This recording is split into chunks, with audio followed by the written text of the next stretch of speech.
બનાસકાંઠાના પાલનપુરમાં વહીવટીતંત્રની ઘોર બેદરકારીને લીધે સ્થાનિકોને મુશ્કેલી ભોગવવાનો વારો આવ્યો છે। ભૂગર્ભ ગટરની લાઈનો નાખવાનું કામ પૂર્ણ થઈ ગયું, પરંતુ રોડનું સમારકામ નથી કરાયું, જેના લીધે રોડની હાલત બિસ્માર થઈ ગઈ છે। આ રસ્તા પરથી પસાર થવામાં વાહન ચાલકોને અકસ્માતનો ડર લાગે છે।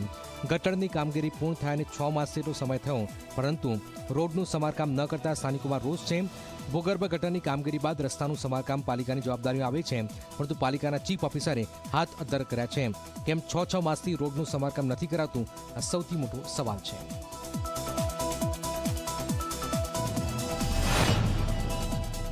જ્યાંથી નીકળતા હોય, એસપી સાહેબ જ્યાંથી નીકળતા હોય, ધારાસભ્ય પોતે નીકળતા હોય, એ સિવાય શહેરની સારામાં સારી બધી શાળાઓ જે રોડ ઉપર આવેલી હોય, એ રોડની આજની પરિસ્થિતિ એવી છે કે રોજની આજુબાજુવાળા લોકો 200 થી 250 ગ્રામ ધૂળ ખાઈ જાય।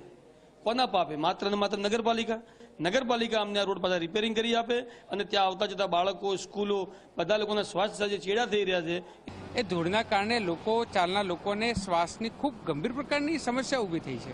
મારી તાત્કાલિક જીયુડીસીના અધિકારીશ્રીઓને અને એનું જે કામગીરી સંભાળે છે કોન્ટ્રાક્ટરને વિનંતી છે કે આ ખૂબ ગંભીર સમસ્યા છે, લોકોની આરોગ્ય સાથેનો જોડાયેલો મુદ્દો છે, તો તાત્કાલિક અસરથી આ બાબતની યોગ્ય વ્યવસ્થા કરવામાં આવે।